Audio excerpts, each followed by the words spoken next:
आज चाहिँ म तपाईँलाई एउटा व्यावसायिक भिडियो देखाउँदैछु। यहाँ चाहिँ एकीकृत कृषि तथा पशुपन्छी विकास कार्यालय रुकुम भन्ने छ। कार्यक्रमको नाम स्मार्ट कृषि गाउँ कार्यक्रम भन्ने छ। तपाईँको यो यता चाहिँ बङ्गुर फार्म चाहिँ यस्तो छ। बङ्गुरहरू यसरी चिटिक्क पारेर सफासँग राखेको छ। हेर्नुहोस् त, यहाँ चाहिँ बङ्गुर छ। यहाँ चाहिँ बङ्गुरहरू यसरी, यहाँ चाहिँ धेरै रहेछन् बङ्गुरहरू। हेर्नुहोस् त, बङ्गुरहरू बनाएर गरिराख्नु भएको छ। 9 जनाको हाम्रो समूह छ। हजुर, 9 जनाको समूह छ तपाईँ। ए, अनि 9 जनाले चाहिँ कसरी के पैसा जम्मा गर्नु भएर हो कि कसरी लगानी भनिराख्ने ठाउँ त्यहाँ? अनि यसरी यताबाट चाहिँ चटक्क यता लगाएर यता बगाउने। अनि यहाँ भएको फोहोर तपाईँले यसरी यस्तो खालको स्ट्रक्चर बनाउनु भएको रहेछ। यहाँ यस्तो खालको स्ट्रक्चर तपाईँको चाहिँ जो आधी भाग छ यो, यसले चाहिँ यहाँ तल आएको फोहोर चाहिँ कहिलेकाहीँ पानी पर्दा चाहिँ सिधै आफै बगाउने भयो क्या।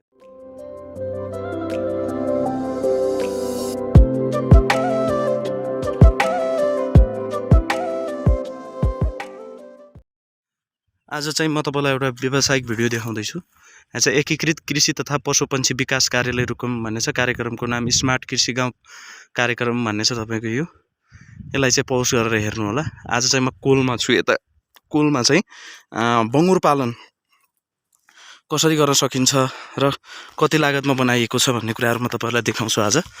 तपाईँको यहाँ चाहिँ बाहिर यसरी म्यानेज गरेको रहेछ। यहाँ मसँग चाहिँ आज यता कोलको सर हुनुहुन्छ हाम्रो यता, उहाँ पनि हुनुहुन्छ हामीसँगै। उहाँलाई पनि केही 2-4वटा कुराहरू सोधौँ। यता चाहिँ एउटा भवन रहेछ यस्तो, होइन? त्यसपछि तपाईँको चाहिँ बङ्गुर फार्म चाहिँ यता छ। तपाईँको यता चाहिँ बङ्गुर फार्म चाहिँ यस्तो छ। बङ्गुरहरू यसरी चिटिक्क पारेर सफासँग राखेको छ। हेर्नुहोस् त, यहाँ चाहिँ बङ्गुर छ। यसरी चाहिँ बङ्गुरका पाठाहरू यतातिर, होइन? यतातिर चाहिँ यसरी मिलाएको रहेछ। हेर्नुहोस् त कति राम्रो। यहाँ चाहिँ बङ्गुरहरू यसरी, यहाँ चाहिँ धेरै रहेछन् बङ्गुरहरू। हेर्नुहोस् त बङ्गुरहरू। नमस्कार सर, म यस स्मार्ट कृषि बङ्गुर फर्ममा कार्यरत। म यहाँ चाहिँ तपाईँको शुभ नाम भनिदिनु त दाइ। शुभ नाम मेरो भक्त प्रसाद बुढा हो। भक्त प्रसाद बुढा, होइन? तपाईँको ठेगाना चाहिँ यहाँ? ठेगाना यही 12 कोल है। ए, अनि तपाईँले यहाँ अहिले सुरु गर्नुभएको कति भयो? तपाईँले बङ्गुर पालन सुरु गर्नुभएको है? अहिले चाहिँ 7 महिना जति भयो। 7 महिना जति भयो है। तपाईँको आफ्नै व्यक्तिगत लगानी हो कि कस्तो हो त यो? होइन, हाम्रो एउटा समूह समूहको। ए, गाउँको मान्छेहरू मिलेर समूह बनाएर गरिराख्नु भएको छ। 9 जनाको हाम्रो समूह छ। हजुर, 9 जनाको समूह छ तपाईँ। ए, अनि 9 जनाले चाहिँ कसरी के पैसा जम्मा गर्नु भएर हो कि कसरी लगानी? आधी चाहिँ हाम्रो योगदानबाट, आधी चाहिँ हाम्रो कृषि हाम्रो लगानी भएको छ। ए, बाँकी रकमहरू उठाएर हामी चाहिँ तपाईँले पहिला समूह बनाउनु भयो, अनि त्यो पछि यहाँ चाहिँ कस्तो गाउँपालिकाले चाहिँ तपाईँलाई अनुदान दियो, होइन? अनि सम्पूर्ण लगानी चाहिँ कति हो? अनुदान कति आयो? तपाईँहरूको लगानी कति भएको हो दाइ? अहिले चाहिँ यहाँ चाहिँ खास अनुदान बनाउँदा चाहिँ यो कतिचोटि भएको छैन। यो चाहिँ क्रमागत हो, क्रमागत भइरहेको छ। क्रमागत हो। यो साल चाहिँ 3 साल भयो। 3 साल भयो अहिलेसम्म। पहिले चाहिँ अब 30% को दरले अनुदान दिएको थियो। हजुर। त्यसपछि 40% को दरले, यो साल चाहिँ 50 को छ। ए, तपाईँलाई अनुदान चाहिँ प्रत्येक किस्ता जस्तो दिइरहेको छ। ए, अनि तपाईँहरूको व्यक्तिगत 9 जनाको लगानी चाहिँ कति हो सर? 9 जना लगानी अहिले चाहिँ अब आफ्नो के कहिले चाहिँ अब 2 सेयर 3 सेयर गरेर गरेको छ। हजुर। अब 1 सेयर बराबरको अब 1 लाख, अनि त्यस्तै गरेर 3 लाख 4 लाख गरेर आफ्नो सेयर अनुसार। तपाईँको अनुमानमा सम्पूर्ण लगानी चाहिँ कति जति भयो होला तपाईँको? हाम्रो चाहिँ अहिले चाहिँ भएको छ 18-19 देखि माथि भएको छ। 18-19 लाख जति लाग्यो। त्यो माथि चाहिँ 0.5% अनुदान दियो गाउँपालिकाले? होइन, हाम्रो प्राइभेट नै।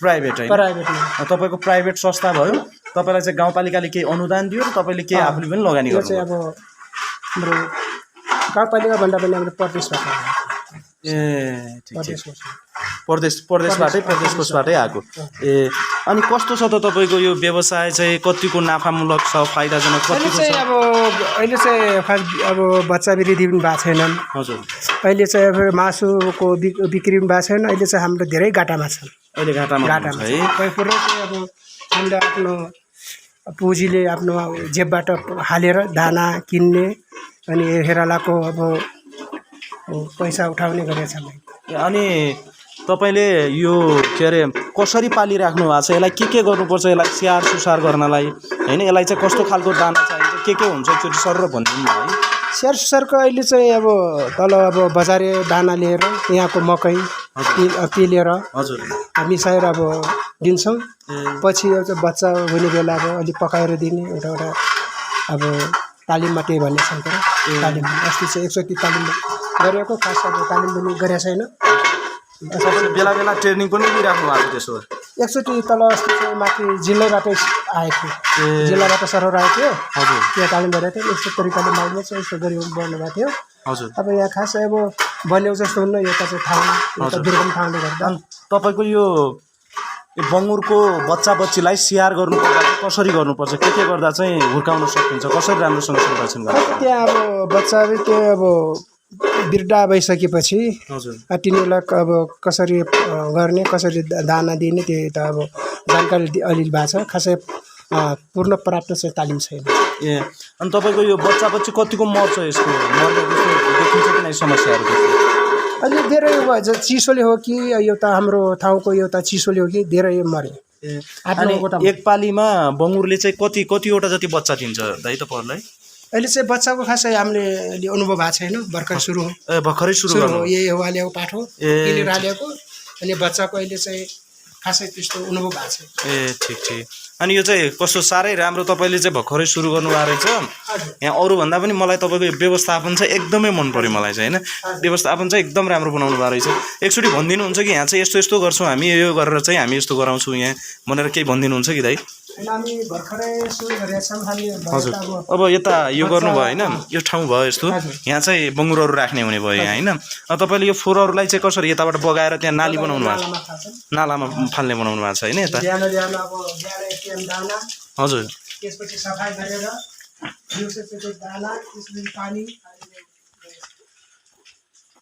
यस्तो तरिकाले बनाउनु भएको रहेछ यहाँ यतातिरबाट यो चाहिँ बङ्गुरहरू यहाँ भयो तपाईँको पानी राख्ने ठाउँ त्यहाँ अनि यसरी यताबाट चाहिँ चटक्क यता लगाएर यता बगाउने अनि यहाँ भएको फोहोर तपाईँले यसरी यस्तो खालको स्ट्रक्चर बनाउनु भएको रहेछ यहाँ यस्तो खालको स्ट्रक्चर तपाईँको चाहिँ जो आधी भाग छ यो यसले चाहिँ यहाँ तल आएको फोहोर चाहिँ कहिलेकाहीँ पानी पर्दा चाहिँ सिधै आफै बगाउने भयो क्या यता होइन यताभित्र चाहिँ बङ्गुरहरू हुने भयो होइन यस्तो खालको चाहिँ यहाँ व्यावसायिक बङ्गुर पालन चाहिँ फार्म बनाउनु भएको रहेछ यहाँ कोलमा यहाँ चाहिँ तपाईँको यति माथि यस्तो विगत ठाउँमा पनि हेर्नुहोस् त यस्तो मजाले चाहिँ यहाँ ट्याक्क यस्तो राम्रो चाहिँ फार्म चलाइराख्नु भएको रहेछ हाम्रो दाइले एकदम खुसी लाग्यो तपाईँको यहाँको पानी चाहिँ वेस्टेज पानीहरू चाहिँ यताबाट गएर यसरी चाहिँ यहाँ पौडी बनाएर राख्नु भएको छ यता अनि दाइ तपाईँको जो यताबाट आएको यो वेस्टेज छ नि यो पानीहरू तपाईँले यसलाई चाहिँ के गरेर राख्नु भएको छ कि मल खादको रूपमा कसैको रूपमा प्रयोग गर्नुहुन्छ पछि चाहिँ यो पानीलाई सुक्खा बनाएर हजुर यो मलको उसमा प्रयोग गर्ने भन्ने छ ए तपाईँले पछि चाहिँ यसलाई चाहिँ कहाँलाई पनि यो सुक्खा पानी सुक्खा बनाएर हजुर यो त्यहाँको मल निकालेर ए त्यो करेसा बारीमा राख्ने ठिक ठिक ठिक ठिक ठिक ए अब तपाईँको चाहिँ यसलाई सुकाएर अब पछि यो सुकाएर चाहिँ करेसा बारीमा चाहिँ मलको रूपमा खादको रूपमा प्रयोग गर्न सकिने एकदमै अर्ग्यानिक मल हुने भयो चाहिँ होइन ठिक ठिक ठिक पानी नसुकाएसम्म यो निकाल्न सकिन्न हजुर हो एकदम पछि अलि दिनमा पानी सुक्खा बनाएर ए फेरि यसलाई पनि बारीतिर लग्ने ठिक ठिक ठिक दाइ एकदम राम्रो बनाउनु भएको रहेछ एकदम खुसी लाग्यो दाइ है यता एक साइड चाहिँ यतातिर बनाउनु भएको छ अर्को साइड चाहिँ एक साइड यो साइड भयो अर्को साइड चाहिँ यो साइड यसरी चाहिँ बनाएर कति राम्रो व्यवस्थापन गरेर बनाउनु भएको छ हजुर यतातिरबाट अर्को नाली रहेछ यसरी चाहिँ बङ्गुर पालन गर्नुभएको रहेछ एकदम खुसी लाग्यो यहाँ आएर दाना चाहिँ के राखिराख्नु भएको छ अहिले चाहिँ के दिइराख्नु भएको छ अहिले चाहिँ मकै जौ दिइराख्नु भएको छ अनि तलबाट बजारे दाना ए बजारे दाना पनि ल्याउनुहुन्छ बजारे दाना बजारे दाना कस्तो खरिद गर्नुहुन्छ किन्नुहुन्छ कि खरिदमै हो हैन व्यक्तिगतले खरिद गरेको छ ए यो गाउँघरतिर पनि बेचेरै ल्याउनुहुन्छ कि के हुन्छ यो गाउँघरतिर आफ्नो त्यो मकै किन्ने हो किन्ने मकै किन्नुहुन्छ बजारे दाना भने किन्ने चाहिँ हो। उफ्रेको त्यो जो वेस्टेज खानाहरू हुन्छ त्यो हैन त्यो फालेको खानाहरू हैन बचेको खानाहरू बचेको खानाहरू पनि अब ए एकदमै यहाँ धेरै जसो अब बचेको खाना अब गाउँमा चाहिँ आफ्नो लोकल बुङ्गुर हुन्छ ए त्यस्तो पाइन्न ठिक ठिक ठिक घर घरमा चाहिँ आफ्नो लोकल बुङ्गुर छन् हजुर त्यो पाइन्न हजुर यहाँ चाहिँ पुरै अब मकै किनेर तल बजारे दाना लिएर त्योसँग मिसाएर दिइराखेको छ भाइले ए ठिक छ पछि चाहिँ पाठा भइसकेपछि फेरि पकाएर दिने के गर्ने त्यो चाहिँ ट्रेनिङ लिँदा जानकारी तिर्नेहरू दिएछन् के गर्नु पर्ला भन्ने उछाकेर के हुन्छ पछि ठिक छ ल हुन्छ दाइ धेरै खुसी लाग्यो तपाईँसँग भेट भयो तपाईँले फार्म राम्रोसँग देखाउनु भयो एकदम खुसी लाग्यो फेरि भर्खरै सुरु गर्नुभएको रहेछ अलि राम्रोसँग फर्स्ट आयो भने फेरि अर्कोचोटि आउँला नि तपाईँहरूसँग है पूर्ण रूपमा जानकारी लिन चाहिँ फेरि आउनेछौँ है आज चाहिँ मैले फार्मको व्यवस्थापन चाहिँ यसरी गराउन सकिन्छ भन्ने बारेमा मात्रै चाहिँ यहाँ चाहिँ कसरी चाहिँ डेकोरेसन गर्नुभएको छ भन्ने कुरा मात्रै देखाउन खोजेँ मैले मेरो भ्युअरहरूलाई फेरि पछि चाहिँ व्यावसायिक रूपमा चाहिँ कतिको फाइदाजनक रहेछ के रहेछ भन्ने कुराहरू फेरि अर्को भ्लगमा चाहिँ तपाईँहरूलाई देखाउनेछौँ यसरी चाहिँ बङ्गुरहरू भर्खरै राख्नु भएको छ यहाँ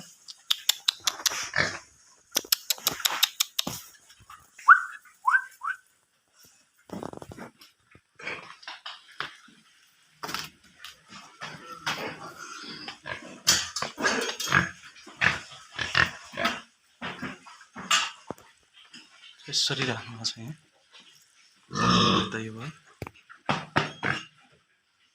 बङ्गुरहरू यसरी राख्नुपर्छ यहाँबाट वेस्टेज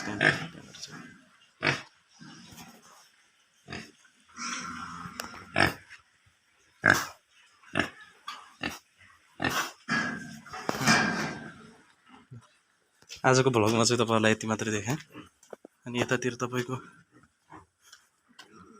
यतातिर चाहिँ यस्तो रहेछ खाना राख्ने ठाउँ यस्तो छ तपाईँको यो चाहिँ यस्तो प्रकार सुन्दर वातावरण छ